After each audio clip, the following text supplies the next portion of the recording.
Open up the gate. Let him out. You sure he's not ready? Go on, let him out. He's just a man, Peter. Only another man.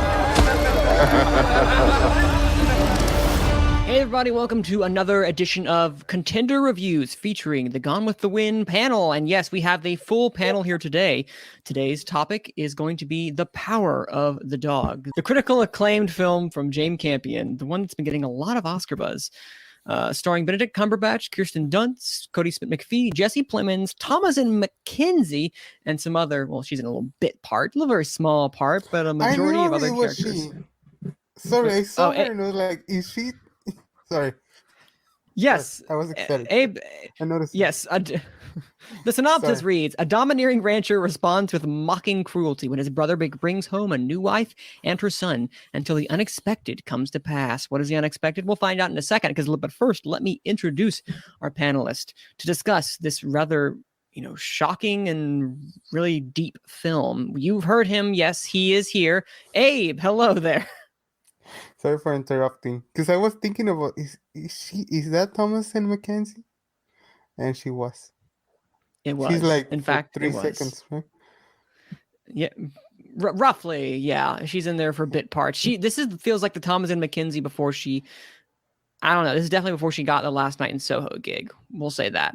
And also here we have Malcolm, the Power of the Log Lay. I'm just excited to be here. I'm glad to be able to talk about a New Zealand staple in Jane Campion. I'm curious to hear what your thoughts are on a film by her, because she's from New Zealand, right? Yeah. Perfect. So is Thomasin McKenzie. There you go. I think that's it, though. No one else is. It's just them. All right. So, Dan, he's also here. Yeah. Perfect. I love the abruptness of that nature, because I know we have a limited amount of time. Because Dan, you got to go to work in another hour or two or so, whatnot. And then Abe, you got to get going in about 30 minutes. And Malcolm, you have the whole day ahead of you, sort of. You're about. What time is it? Half the day. Half the day ahead of you. Perfect. All right. So, The Power of the Dog. This is an Oscar frontrunner, something that really has been in the top of everyone's tongue. This Western drama from Jane Campion, who was nominated for The Piano back in the 90s. And she has come back again to the Oscar table with something that has been getting rapturous applause. I mean, it's premiered in almost every single festival this year. At least it's felt like it's been almost every festival that it's come across. But it's sitting at a 96% on Rotten Tomatoes and an 88% on Metacritic. It is one of the most highly regarded films of the year so far. And Netflix has it in its ball. The creators of movies like Roma, one of its first Oscar contenders, Beast of No Nation. It has had a plethora of films. And this year, could it possibly get the Best Picture? We'll see. But first, let's talk about the film in and of itself. This is a film that is slow and methodical, as people have said. Some people find it boring. So, Abe, I'm going to talk to you. Did you find The Power of the Dog boring? I was not bored. I was... Smart man. No, I was kind of fascinating by it for a really long time through a film.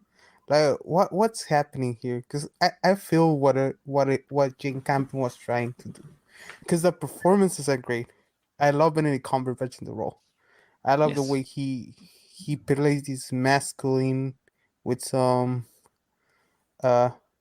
shadows of something else. Which is pretty obvious when you watch the film. Yeah. Also, Jesse Plemons, Chris, everybody's fantastic. I'm hearing myself. Sorry. You are? Oh, hey, you can do what you need to do, but I do agree. Benedict Cumberbatch does this thing where he hides his scarred past and his suppressed sexuality that he has through this toxic masculinity, through this like very almost devil-may-care attitude. He's been hiding that, and it kind of comes out, and through a multitude of other reasons. It feels like he has a strained relationship with his brother, with his family. It feels like he's a very complex character that I don't think we can pinpoint one thing in relation to why he's acting the way that he is. I feel like it's a multitude of reasons and a very multifaceted character in Phil Burbank. Would you agree, Abe? I totally agree with you. And I think he's doing what happened to him to somebody else. Which is, what's the name of the actress? Sorry, I totally forgot. I was thinking about his name the whole day. To Kirsten Dunst? the little no, to Cody Cody Smith Smit-McPhee? McPhee. Oh, Yeah, to yes. Peter. That's his name, Peter, in the film. I think you can sense that because he's talking about Bronco. What's the name? Bronco Bill? Bronco Henry. Bronco Henry. Like he's a Bronco Henry.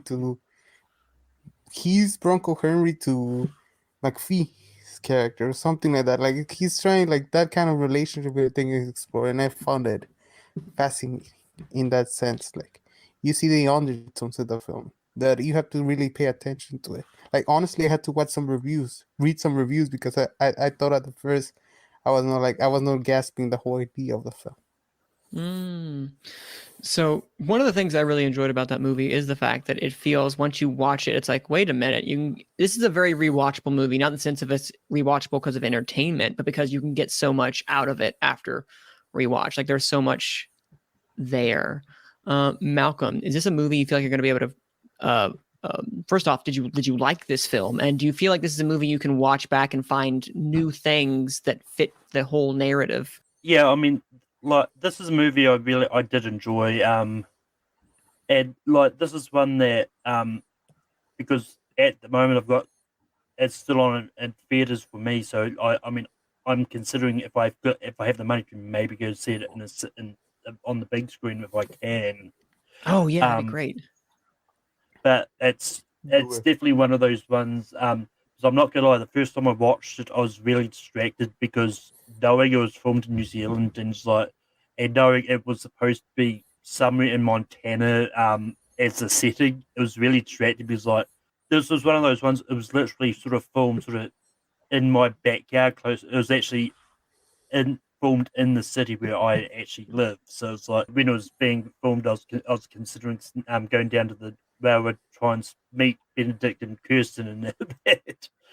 But yeah, That's awesome. I didn't because I forgot it was being filmed, and by the time there was a chance it was just finished filming by then. But yeah, I mean, this is a good movie. I mean, it's one of those ones I don't remember a lot about, and I did actually intend to rewatch before this, but then I forgot. But yeah.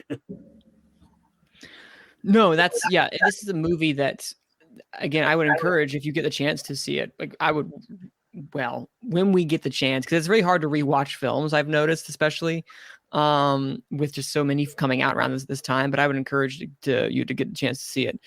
Dan, I know some of your thoughts about The Power of the Dog. Tell me, what were your general takings from this film by Jane Campion? I mean, the toxic masculinity and the mentorship just really kind of came to the forefront here in a similar way to There Will Be Blood. You could really quantify that performance between Benedict Cumberbatch and Daniel Day-Lewis from There Will Be Blood to this, and how he treats Paul Dano and how he treats Cody Smit-McPhee.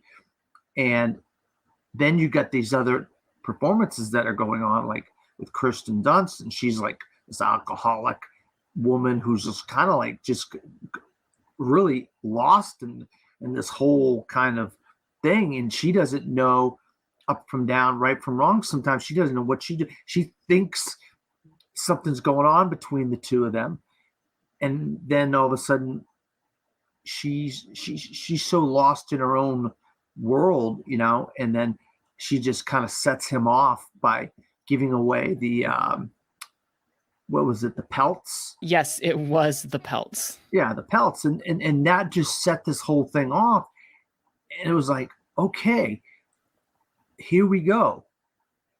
But then you just got this Cody Smit-McPhee character, and you don't know what he's doing. You don't know what world he's in, and it's just like confusing in a good way, because you don't get the final kind of what's going on till the end of the movie.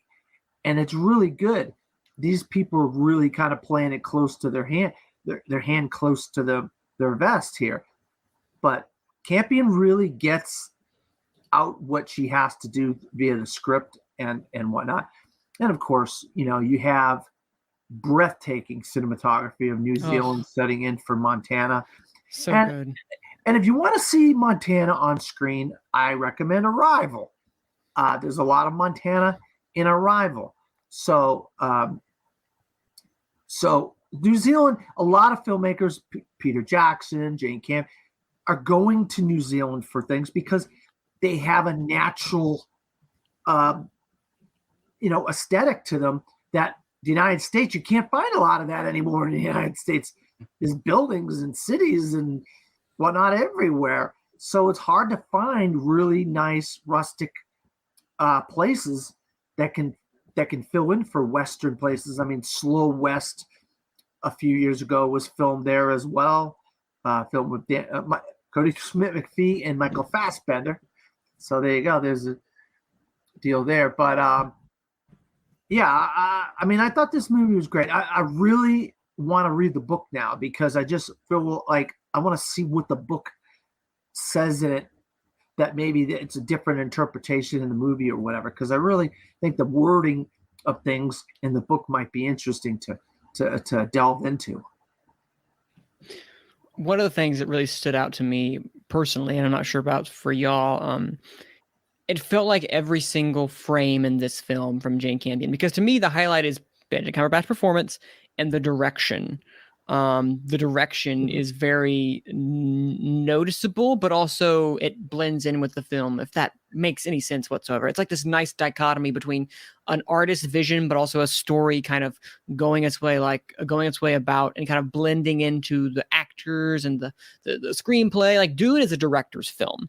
It is something that while the screenplay is really good, it's the direction that kind of brings it all together. And Jane Campion, who wrote and directed this, has her thumbprints everywhere and all around this. Every shot is intentional. The way he kind of caresses the rope or caresses the saddle, it's implying like some very questionable images when you first see this. It's like, okay, what is this going about? And then by the time you get to the end, you're understanding the scope of what's going on, because Burbank is an enigmatic character. He's kind of a Rough Rider, someone, not the actual historical Rough Rider, but like he's a cowboy at his heart who refuses to take a shower. He's not like his brother, who you can tell a really strained relationship before she even came into his life. And by she, Kirsten Dunst's character, who is it? What's her name? It's Rose. Rose. Before Rose came into the picture, and George kind of, which had a really touching scene. It's just so nice to not be alone. That entire scene is so sweet and so cute. But I think it's a really good job of her trying to bring this vision to life as someone who's never heard of the book, just to see exactly her telling the story that I didn't think I would love. But she just has this beautiful marriage of production, of cinematography, of screenplay, of actors, of sound. The sound just immaculate through and through. Abe, do you think when you're looking back at this film, is there anyone in particular, any scene, any aspect of it that really sticks out to you? Can we spoil a movie? Yes, completely spoilers. Okay. The way Benedict Cumberbatch's character dies, because I watched a video for it that explains it. Like, there's a reason that happens. It was planned by McPhee's character. Mm-hmm. And that truly blew my mind away. Like, damn. This kid knows what he's doing, and he's smart, and he's set up from the beginning. Mm-hmm. And I think those are the nuances that oh, sorry, go ahead. Well, I was gonna say, because he said, what I was just gonna say is like, he says like, what am I if I can't protect my mother, or something along those lines. So go ahead. That's kind of like a little hint of what's gonna come. Yeah, nice little hint. It goes to nuances that the answers are there. There are no questions. They leave you with questions because you're not paying full attention. Maybe you're checking your phone, maybe you're something. But all the answers for the things that happen in the film are there, and it's what finds it fascinating. Like when I told you guys last week on the show, like I was not in awe by it. Like I was like, okay, this is pretty good. But I started questioning, like, well, this happens, so why is it so great? And I started, reading to understand better what I was missing. And I started making connections, remembering the film and thinking, oh, so that's why she's doing that. So that's what. Oh, I missed that part that gives you the answer for that. What was happening there? So it's just this film that you can rewatch several times, I think, and it's not boring at all. Like you're just there. I watch it after work, and usually I come in, eat, and go to sleep. But I watched like the whole movie after because I was fascinated. Like Jane Campion's direction, the visuals he puts on screen. Like you guys were talking about the New Zealand playing us like Montana, and the score. I love the score so much. Also, but like to answer your question, Phantom, I mean, I don't think there's Yes. a particular scene I can tell you, but like I think the whole film plays beautifully. To have a product, like I cannot tell you a scene because everything is so subtle. Like there's no big scene. There's some scenes like with Kirsten Dunst when she explodes or something. There's no. It's just quiet, calm, but something it's always happening, and it's what I think makes it fascinating, even great. I agree. There is some just beautiful direction that is. There is no. You're right, but there's no particular scene. There is no. I mean, there's a lot of scenes, but they're all great. It's hard to be like there's the editing in here is great. It's paced really well. At first, I wasn't sure about the chapters, but as we kept going, each chapter kind of like unraveled a little bit. It's like opening a present, opening a box, a little gift. Each one was a new gift, and it's like, oh, okay, this adds to this one. This adds to this one. It's like one of those Russian dolls where it's like where you take one out and it's something else. Is that what it's called? Yes. It is? Okay. Well, it's like a it's Russian called Matrushka. Oh. Well, yeah. we'll say that. So yeah, thank you, Abe. So Dan, this film is, as Abe was saying, is a film that you can go back and has infinitely rewatchability because there are so many things you can pick up on it and that the answers are all there. So from that point, there are so many great little moments in each individual scene from the screenplay standpoint. Just how did you feel like when the screenplay came together, especially with something like the chapters, as I was mentioning? How did you feel like that all came together with telling the story that she had?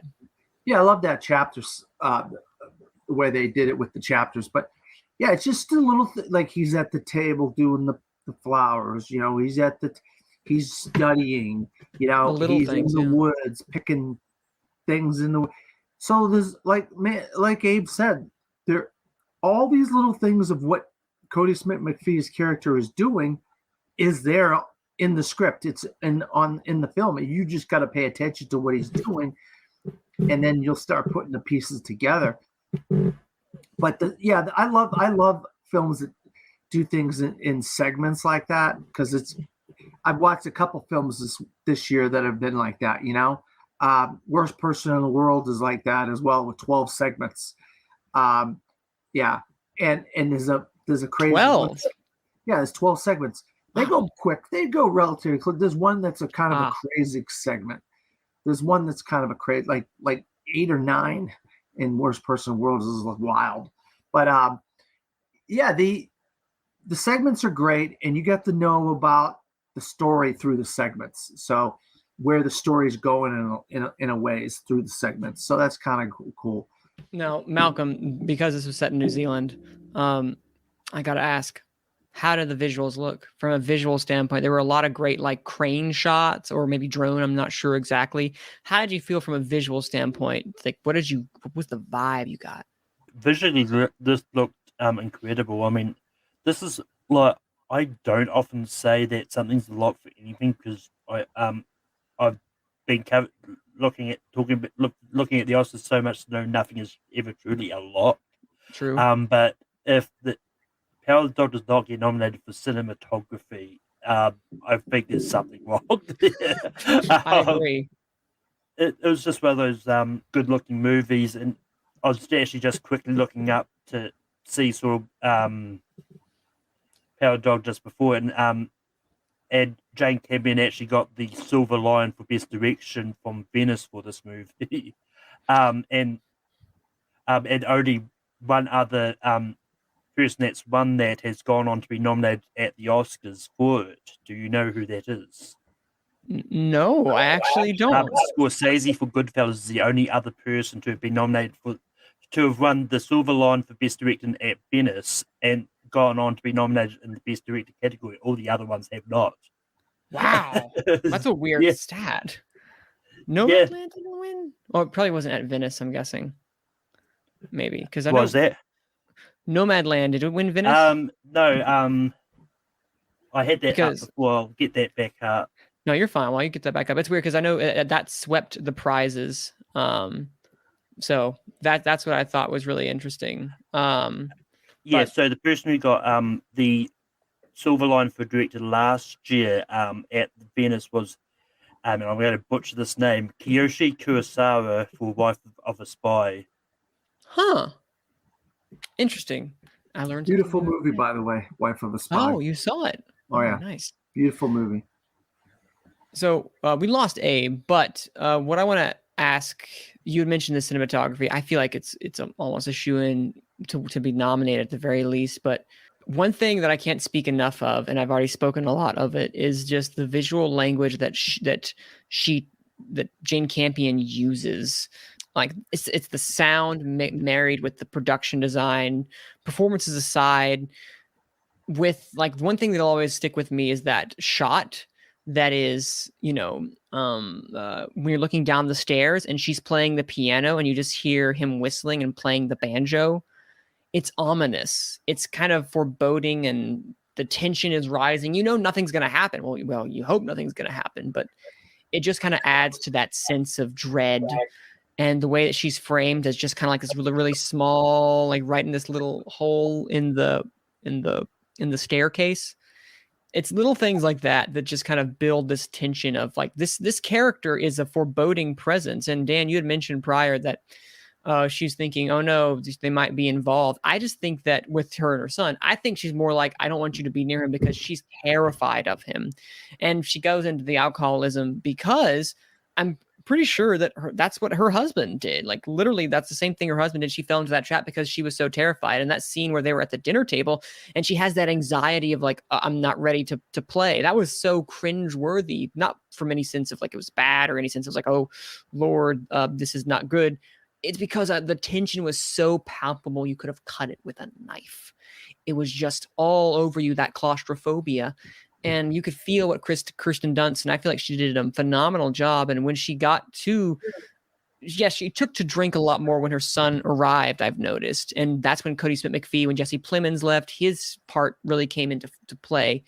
But she became an extension of him, and she drove him to do what he needed to do. And it was like, I feel like with what she had, she's a lot more, she's not just a alcoholic. She is a woman who is broken and doesn't have much to offer the world other than the love that she has to give and the protection of her son. And I think she feels like when she sees them going, she's like, no, let them come back. And Jesse Plemons' character's like, oh no, they're going to do their thing. But in the end of the day, Cody Smit-McPhee does a really great job of conveying this coldness. Like, y'all remember the way he does his comb? Like that sound work is great. Well, yeah, and that's I meant to mention, but I forgot the score. The whistling leads right into the score, and is the whistling part of the score. Is the comb part of the score? Things like that really add to that score, that add to the dread of this whole thing that's going on. It's just such foreboding, like you said. And it's just so dreadful that dang whistling and the comb, that comb, those sounds are they're great just sound so, work. yeah. I mean, you got to give credit to the people that put that all together along with the score, because it would just fits so well, and it really brings out that dread that you're seeing there. You're like, what the heck is going on here? Yeah, and for Malcolm, did you ever get the feeling of did you ever feel that tension in any of the scenes? Like you felt, oh, I'm uncomfortable during this scene, or you're like, okay, what's going to happen? Did you feel any of that tension that she was conveying through the script and the direction? I didn't really, but in saying that, as I said earlier, I don't quite remember the movie either. But it's just one of those ones that I wanted to rewatch this before this, but I just ran out of time. But yeah, I mean, like there definitely was tension there. Like I could feel it, and I think once I see it again, and maybe if I go see it in the cinema, then I'll have no distractions. And but yeah. So I want to talk about the character of Phil Burbank for a second, who Benedict Cumberbatch does an amazing job. And I mean, at this point, again, you said, Malcolm, you don't want to use the word lock, but I think he's a lock for the nomination for actor. I think we can confidently say that at this point. Whether he's going to win, that's up in the air. It's not looking too hot, but it looks to be the case. Like, he is such a very Phil Burbank is an incredibly fascinating individual, a very multi-layered individual where I just want to kind of know more about him, because he obviously had been suppressing the feelings that he's felt for so long, not because it's unspoken. Like, no one wants to talk about that, what he's been conveying, and whoever this Bronco Henry was helped bud that. And you can tell it was a very it may not have been the healthiest of relationships that he had with Bronco Henry. And I don't know if he's grooming Cody Smit-McPhee or what he's doing of, like, you know, his character, the character of Peter, or if it's more along the lines of just like he's genuinely feeling like a connection. I don't know. And it's a lot of mysteries, but again, of a lot of rewatches, maybe something else can be gotten out of it. Dan, what did you think about the character of the performance of Benedict Cumberbatch and the character of Phil Burbank? Yeah, you know, I made the comparison of Daniel Plainview earlier. I mean, it's just so similar to Daniel Plainview, in my opinion. Just the movies seem very similar in a way. You know, obviously, you can see the distinctive styles of the directors are completely different. Paul Thomas Anderson and Jane Campion, you know. And then, you know, we've seen that toxic masculinity before in films, and it's interesting to see different actors give this kind of a try, because you have to be bigger than life. You have to be so forbidding and so controlling and so just over the top in a way. But Cumberbatch does it a little bit more understated. Yeah, we get those moments of just over the top anger when the pelts are given to the Indians, the Native Americans, I should say. Mm-hmm. He goes nuts, but there are a lot of this, that, even though he's picking on at the table with the guy, you know, it's not like it's like crazy. Like, Cumberbatch does it in a little bit different way, and those kinds of moments show the range of the character, but also show him as where he can go to those lengths that he needs to go, but also play it kind of in the tender moments where he's taking him out showing him the horse, showing him how to ride the horse, and this and that, you know. But then we also seen how he treated the horse when Smit-McPhee's character wasn't around. We're not saying any animals were not harmed in the making of this movie, but he treats the horse pretty bad at one point. He does. But then when he's trying to teach the horse how to, or Cody Smit-McPhee how to ride it, it's a different. He kind of babies the horse a little bit. He tries to get the horse to calm down so he can ride it and get on it and then learn how to ride, you know. But yeah, I mean, Cumberbatch. I mean, look, I will tell you this: if it wasn't for the fact that Will Smith has been doing this for 30, almost since the mid '80s till now, and this is basically his turn, I would say you could almost guarantee Cumberbatch is going to win. And I mean, those type of things, these popularity type of contest type of things happen with the Academy, which you can't do anything about it. It happens. Cumberbatch is going to get his turn, and when it's his time, it's gonna happen, because the guy is just too good. Every year he's putting out. He was in, like Malcolm said earlier, Lewis Wayne. You know, The Electric Life of Lewis Wayne. He's played multiple. He was in The Courier earlier this year. I mean, so he's going to get his time in the sun, and it's sad that it's not this year, because Will Smith, it's just his turn, as they say. Yeah, use a horse analogy. It's his turn at the trough. So Nice. And I love I absolutely love what he did with this character and the nuance and the angry, the not angry, the subtleness. He does so much with the character. Yeah. He which doesn't is probably in the script. Again, it's a great script, and it's a great marriage between actor and script. And I'll add, he's not like Daniel Plainview in the sense that Daniel Plainview had these really moments of really like high emotion. He fluctuated through that. He kind of keeps the same emotion all throughout Benedict Cumberbatch, and it's just kind of telling the feelings that that he is having. Like even when he's happy, he's kind of subdued. Even when he's angry, he's not really like when the pellets are sold, he never sells them because he has the power, and he keeps that power because he can do it. Yeah. Which I think is another great example of the idea of like, why do any of us do anything? Is because we have the power to do it. We have the power of the dog. What? Now we know where the title comes from. I mean, I feel like there's a lot of meanings behind the title, and I feel like I can go back and get something different from each title. Malcolm, but I want to add and bring you into this question of Benedict Cumberbatch. What are your thoughts upon Mr. Cumberbatch? And don't get me wrong, I'm okay with Will Smith winning. It's another amazing performance. I'm okay with him winning the Oscar. I think I like Benedict Cumberbatch more. Malcolm, what is your thoughts on his performance?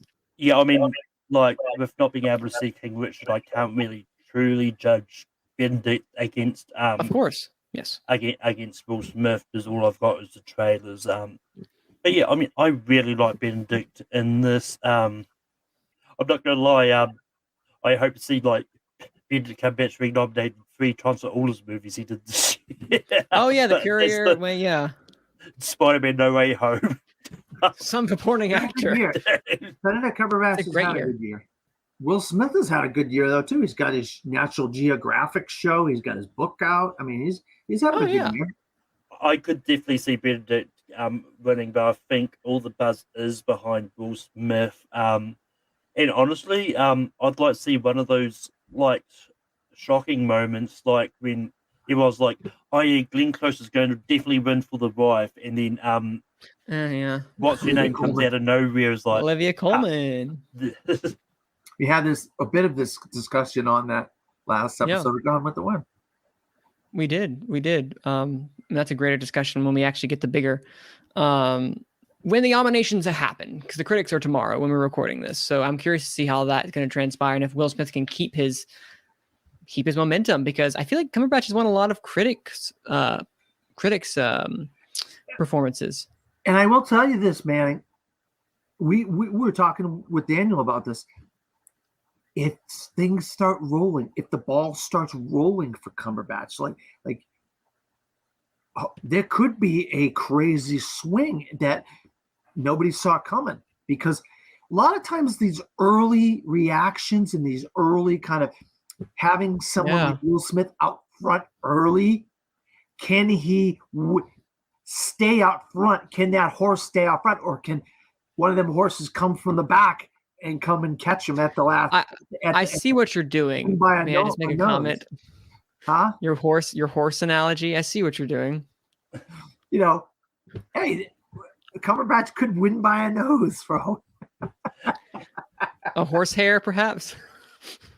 But yeah, I mean, I think if Will Smith like starts missing out on some big ones like the SAG, and as much as I hate to use them as the Globes, if Will Smith misses out on that, even though the Globes are there, they're just obsolete this year. They're just happy to still be talked about, but they're not. We had that discussion too with Daniel. Yes, it's about to say it's they're just happy to be in the conversation. Good press or bad? What's it? No press is. I don't know what the saying is about good press. Any press is better than no press. Yeah, thank you. Some press is better than no press, or I don't know, something like that. And I mean, not that I expect Will Smith to be nominated for BAFTA, but if he misses it on that could be really interesting. Because look at last year with Hopkins. Now I'm curious, has Will Smith been nominated for a BAFTA? Like, do they go for Ollie and The Pursuit of Happiness? I will quickly look that up. I got it. Wait, I'm about to find out right now. Oh, wait. No way. He has not been nominated for a BAFTA, Will Smith. Huh. You know who else? Wow. He's been nominated for Ali and The Pursuit of Happiness, but not for a BAFTA. Interesting. I mean, in saying that, they do tend to swing towards the British peoples a lot more. This is true. But also, like, apparently, neither does Denzel. Remember, Denzel Washington's never been nominated for a. He's never been nominated for a BAFTA. So if he doesn't get in for playing in a Shakespeare production, I don't think he's ever going to get in for Denzel Washington. But that's neither here nor there. Benedict Cumberbatch is in for a nomination for the BAFTA and all that stuff. I think that's for certain. And I think, I don't know, but you're right. That's a good point. I'm not sure if he'll get in, Will Smith, for the BAFTAs, because they obviously don't seem to have any urgency in getting him a win, or even a nomination for that matter. But yeah. To rub salt in the wound, Benedict Cumberbatch has been nominated for a few BAFTAs. Yes, he has. But TV, right? No, he was nominated for The Imitation Game, the film ones. He's been nominated for a lot of the television ones because he was nominated for like Sherlock, Richard III, True, Patrick Melrose, Hawking, and something called Small Island. Only one of those things I've actually heard about. I don't even know what Small Island is. That's learn something new apparently. Well, what do you call it? Yeah. Well, that was the year he got in. He got in for an Imitation Game everywhere. But Malcolm, I mean, he got all the nominations for that. He did. He absolutely did. So, what do y'all foresee this? We're gonna ask about the Oscar chances for a little bit now. Well, before we do that, any final thoughts, Dan, you have on the power of the dog and kind of like, everyone in general, the performances, the production, the direction, the writing, anything? No, I mean, it's just, I think Johnny Greenwood, it might be a 2-time nominee this year with the score. This guy's he's actually done the score for 3 films, but I think he's only going to get in 2 for Spencer and Power of the Dog. And they're amazing, amazing, amazing scores, and they're so memorable when you watch the films that these scores are in. And it's like, okay, where the heck did Johnny Greenwood come from? I mean, I don't remember much of anything from him before this year, and then he's having such a great year. So it's kind of nice to see that from a composer, because we kind of get the usual suspects with composers, Well, don't forget, like, he did There Will Be Blood. He did the score for There Will Be Blood. How ironic. I know, right? It's very ironic. But remember, he was also he was the lead guitarist and keyboardist for Radiohead. So he actually, really? So he was one of the writers of Creep, that famous song. Okay. We didn't see that. It's like Trent Reznor and Atticus Ross, someone from a band going to be a film composer. I'm excited to see what more he can do. But I think if he doesn't get in for Spencer, like, I think this one at least is a surefire nomination, if not a win, unless something happens to Hans Zimmer. Knock on wood, nothing does. Yeah, I mean, Hans Zimmer's great in Dune. His so good. His score in Dune is great, but Mm-hmm. I think Johnny Greenwood's going to win. I think one of the 2 scores from either Spencer or Power of the Dog, I think he's the winner this year. His Licorice Pizza score is good. He's involved in the Licorice Pizza score as well. Or no, Belfast, right? I don't know. No, not Belfast. Licorice Pizza. Okay. Spencer and Power of the Dog. That sounds right. Belfast is Van Morrison. Van Morrison. That's it. That's exactly it. There you go. The band? I think so. Right. The band Van Morrison scored Belfast. Yep.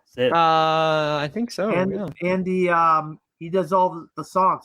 His songs are in it as well. Because they use one of his songs, and then he ends up getting involved with the composing of it. So yeah, Johnny Greenwood. I feel like it's his year to lose the Oscar. I really do. I just feel like Wow. it's Johnny Greenwood's year to lose, and the way he uses the piano, the whistling, the comb, and all that stuff. I think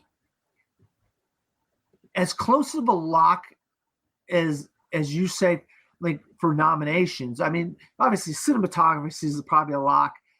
Jane Campion's probably a lock for adapted screenplay. But I mean, Johnny Greenwood, I might be a lock to win the Oscar, and that's how much out on a limb I'm going to go. I think he's got a shot at it. He's got a shot at it. You know what I mean? No, I agree 100%. He absolutely does. What about for you, Malcolm? What are your final thoughts on Belfast? Belfast? Wow. Now we're talking about Belfast. Yeah, Belfast. What's your thoughts on it? No. Power of the Dog.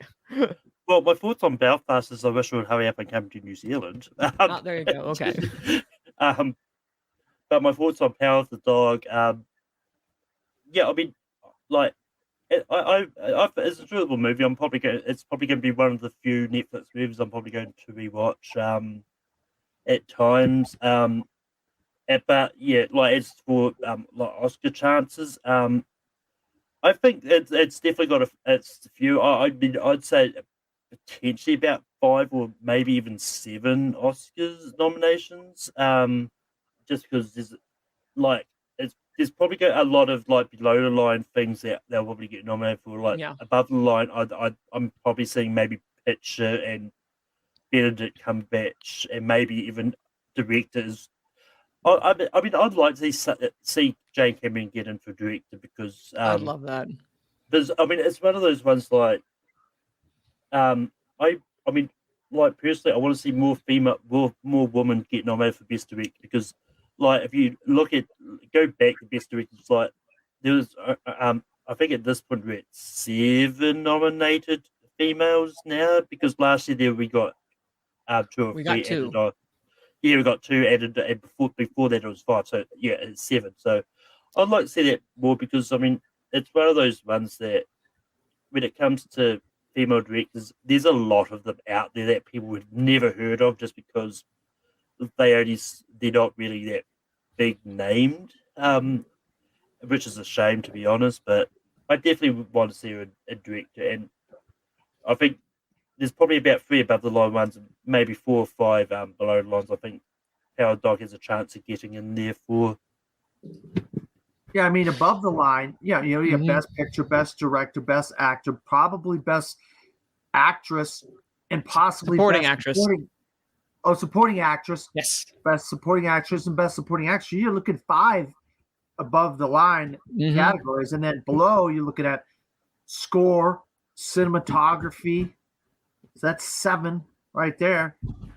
Where would you do editing? Would you do sound? Would you do any of those, Manning? I mean, sound I can absolutely see because of just how prominent sound plays in. I don't think it's going to win, but I see a nomination definitely. And cinematography, I see that being a threat to win if the movie is being if it gets a push. I think it needs to win. It needs to win something more than just cinematography. I can see it win something else.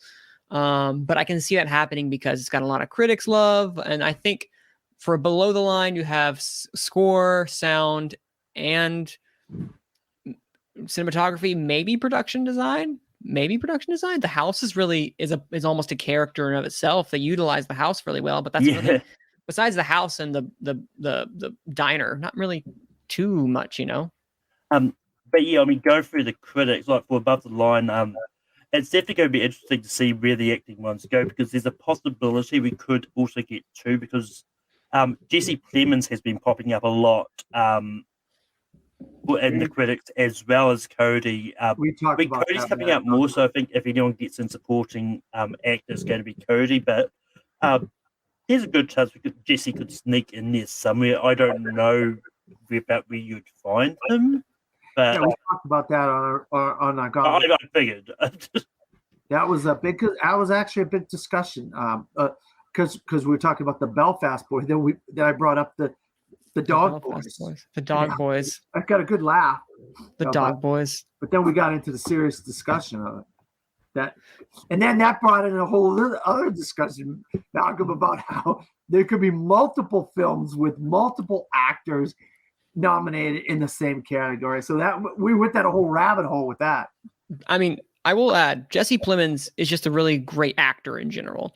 Like even in the movie Jungle Cruise, which I didn't like personally, he's just fun to watch. Like he was playing that level of camp perfectly that I think Jared Leto wishes that he was playing in House of Gucci. Yeah. But he plays that level of camp perfectly. Even in like I'm Thinking of Ending Things last year, one of my favorite films.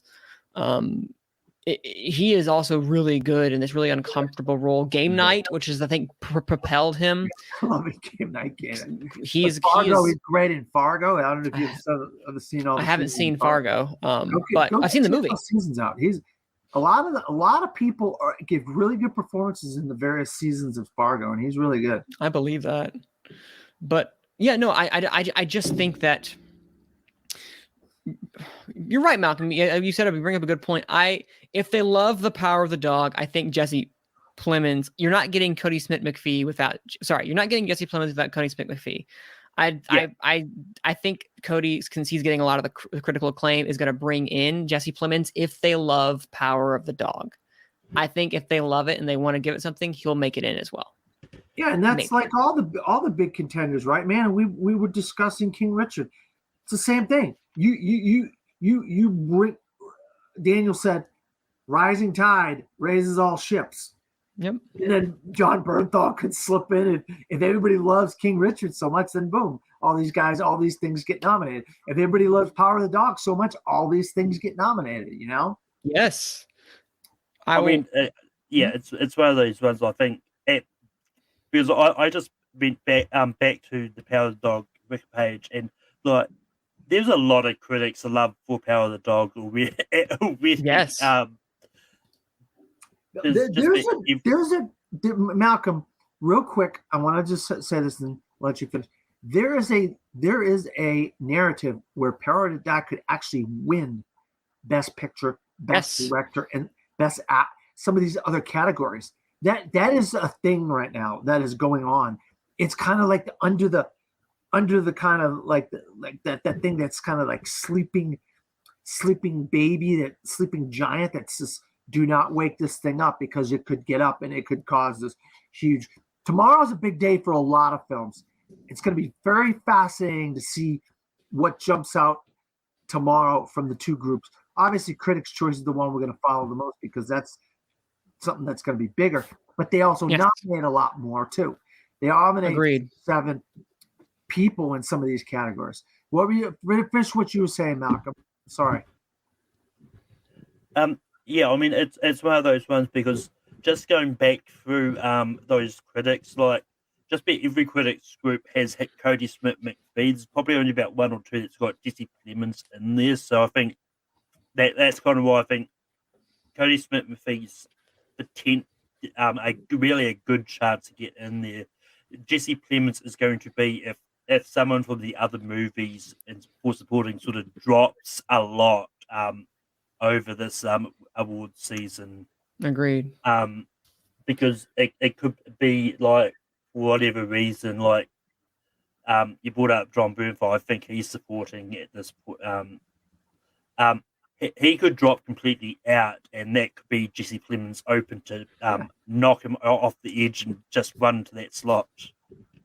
I think there is a good possibility that you have like you have like 3 certain supporting actors at this point, give or take, and then whatever movie they love, if they love Belfast, if they love King Richard, if they love The Power of the Dog, they're going to bring in that. For instance, John Bernthal is going to come in because they love King Richard, or Jesse Plemons is going to come in because they love Power of the Dog, or Jamie Dornan, because I think Kieran, I'm going to get it eventually. Kieran Hines, I think he's going to get a nomination because of the fact he's Kieran Hines and they deserve it. Now, if Jamie Dornan gets in, they really love Belfast. The Belfast boys will both make it. But I think you're going to see which movie they really love as it brings into, as whatever is brought in. But that's a good point about Jesse Plemons, who is an underrated actor who I really, really enjoy everything he usually does. And tomorrow, I mean, the Critics' Choice, they like to nominate everybody. So don't take the fact that they're going to nominate everybody as the gospel of what, because if there's 7, only 5 can get in some of these categories. So, but I like the idea that if they do nominate 7, it's going to be 5 between those 7. So that's something you could start narrowing it down, which is like on my awards ballot for my voting for my critics group. I have it some of these categories at 7 and 8. I've got to narrow down to 7. You got to narrow that down. I know. Tell me about it. I mean, talking about that, we're actually getting a lot of book critics things coming out tomorrow. So I was just looking at the awards calendar because you've got Chicago Film Critics, you got the Critics' Choice Awards, you got the Golden Globe Awards, Las Vegas, Phoenix, and Southern Eastern Film Critics all coming out tomorrow. I think that at the end of the day, Power of the Dog is going to have a really good chance all over. Like, I think it could be scratch that. Dune or West Side Story are going to be the most nominated films because West Side Story has text and actors. Not many 2 texts for Power of the Dog. Dune has text but no actors. So it depends on kind of like how things shape up. But I see Power of the Dog being one of the most nominated films of the night, personally. And it could be one of those years where we have a split director and picture, because I could see this taking director and not picture, because the direction is so strong in comparison. Because we've done that a lot recently, and I'm okay with that. Can I ask you something? It's adapted and original for PTA and Campion, right? They're in different categories. Yes, they are. We might have our winners right there. Yep. I'm telling you right now, we got. That's not a bad idea. That's actually, you know what? I'm going to put that. I'm going to agree. Yeah, adapted for Power of the Dog. If Campion's not winning, adapted for Power of the Dog, and PTA gets his. Well, he doesn't win director, he might get the screenplay and finally get an Oscar win. So that's a good way to spread the love around. Yep. Not a bad idea. And you give Branagh, not that I'm saying just give Branagh, but Branagh, PTA, Campion, boom, they all get Oscars all in one shot.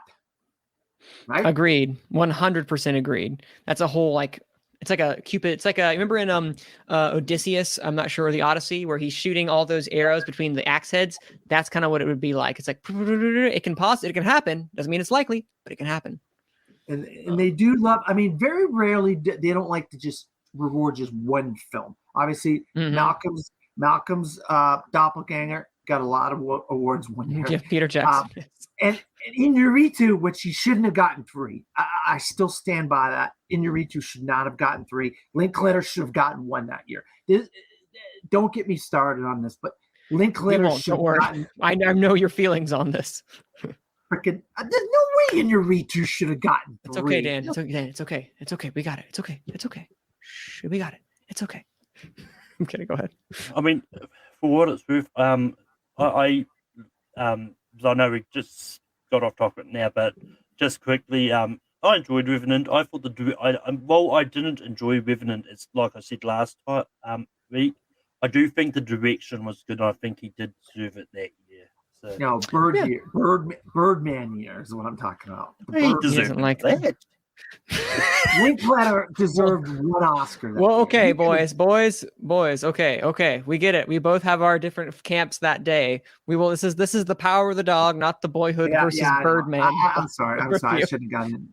It's okay. I know your strong feelings regarding Iñárritu's 3 Oscar wins, which is a lot. They don't really do that much anymore. No. It's like the last time that was ever done. Anyway. No, wait, Parasite. Just kidding. Parasite, screenplay, director. But that's less controversial because I think everyone was cheering for that.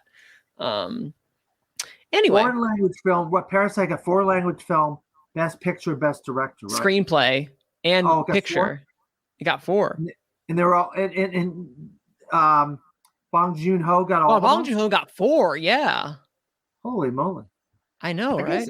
I guess it was the fact that everybody loved Parasite so much they didn't care how many awards Parasite was going to get. But that year that the Birdman, it was a lot of love for like Boyhood. For sure. It was a 1-2 race basically that entire day. It was or entire time 1-2 race. Anyway, that is the Power of the Dog review. We're about almost hitting an hour exactly. So Malcolm, where can the people find you? You can find me over on Taffy Productions, where I host Rankin at Late Night. Both those shows are on hiatus till next year.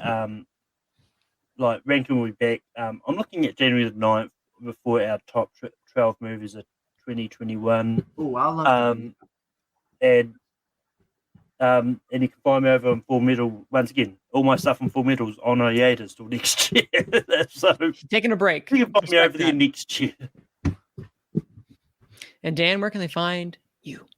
You can find me all my written stuff at disappointmentmedia.com, where I do all kinds of reviews of all kinds of different things, mostly new movies that are coming out in theaters, sometimes retrospectives, sometimes TV shows, anniversaries. I do some anniversaries, but also when I'm not writing for disappointmentmedia.com, I write on my personal blog called fromthefourthrow.wordpress.com. And my name, Dan Skip-Al, on Facebook, Twitter, Instagram, and Pinterest. And you can find me at Twitter at Cine_man. That's CINE_MANN, as well as on WFMY News 2, where I do once a week, every other week, where I provide a review for y'all. This week is West Side Story. Hopefully this comes up before this comes out. We won't know. We'll see. I'm editing it tonight. We will find out. And of course, you can find this podcast here for our Contender reviews at least once a week. We try. It doesn't always work because schedules are hectic, but I think we found a schedule for these reviews. So we're going to try that out and see what that happens. But this has been The Power of the Dog. And thank you guys all for coming on this journey with us to the faraway mountains, wherever the dog may roam.